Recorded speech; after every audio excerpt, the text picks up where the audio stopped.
This is OwlUp, where learning happens in minutes, not hours.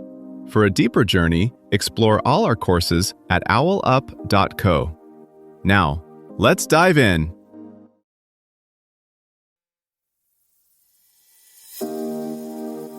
Welcome to Chapter 1 of our series, Mastering Sleep Hygiene for a Better Life. In this episode titled, The Basic Principles of Sleep Hygiene, we're going to explore the essential habits that can transform your sleep quality. So, grab a cozy seat and let's dive in. Right now, as you're listening, your brain is quietly deciding how well you'll think, feel, and even fight off infections tomorrow, based almost entirely on how you sleep tonight. Yet most of us protect our phone's battery life more carefully than our own sleep. Most of us work on sleep only when it's already broken, lying awake at 2 a.m., scrolling, bargaining with the alarm clock. But by that point, you're trying to fix a leaking roof in the middle of a storm. The real leverage comes hours earlier, in the quiet, boring decisions that barely feel related to sleep at all. When you sip your last coffee, how bright your screen is after dinner, whether your bedroom feels like a cave or a conference room. Sleep hygiene is simply the name for that invisible scaffolding you build around your nights. It's less about perfection and more about consistency. Small, repeatable cues that tell your body, we're done for the day. In this episode, we'll unpack the core habits that shape how quickly you drift off, how often you wake up, and how restored you feel in the morning, long before your head ever hits the pillow. Think of today's decisions as quiet votes for how your night will go. Each one tiny, all of them adding up. The research is clear that two systems are constantly shaping those nights: the circadian clock that expects regular light and darkness, and the mounting sleep pressure that builds the longer you've been awake. When your habits line up with both, falling asleep stops feeling like a fight. When they don't, you get that wired but tired state. Heavy eyes, racing mind. Our job now is to map which everyday choices push you toward one side or the other, long before bedtime. If those tiny votes throughout the day shape your night, what actually counts as a vote? Start with timing. Your body loves rhythm far more than it loves freedom. Going to bed and waking up within roughly the same 60-minute window, yes, even on weekends, anchors your internal timing to something predictable. When that anchor keeps drifting by 2 or 3 hours every Friday and Saturday, you create a kind of self-inflicted jet lag that Monday coffee can't fully mask. Light is the next big lever. In the morning, bright light tells your system, day has started, you're on the clock.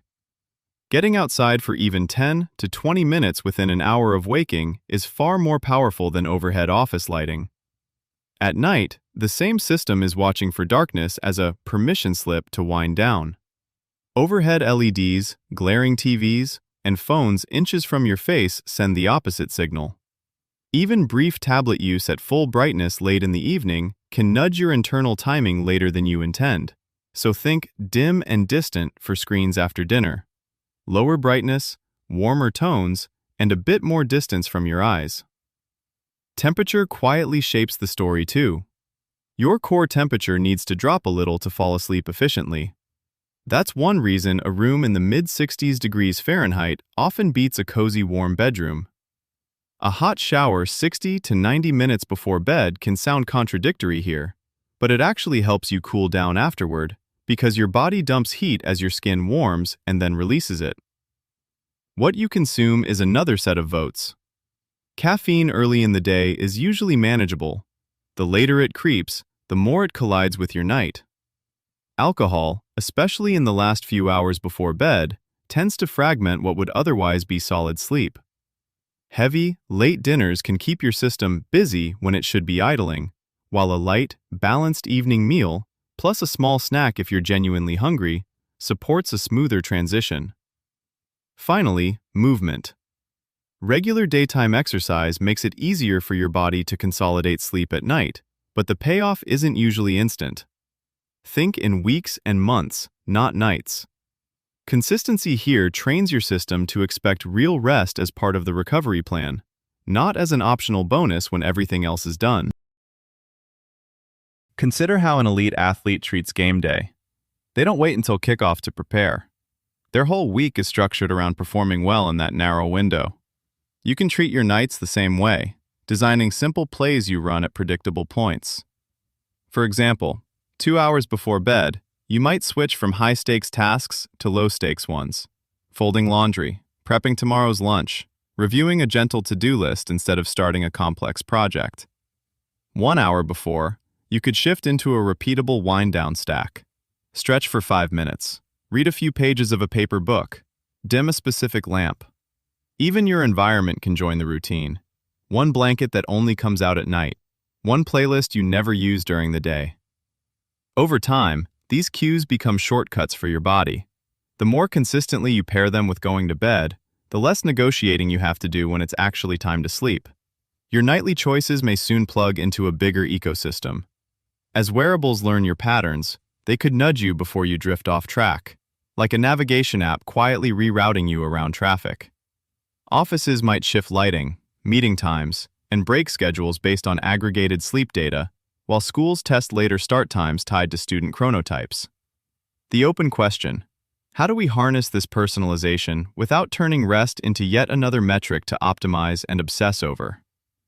Treat this week like a beta test, not a final launch. Small tweaks, a slightly earlier wind down, a cooler room, one less late scroll, are like tiny software updates. You only notice their power once they stack. Your challenge this week? Change just one variable, then pay attention to how your mornings feel, not just how your nights look.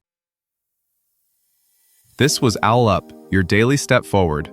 To keep learning with structured courses and more insights, go to owlup.co. Until tomorrow.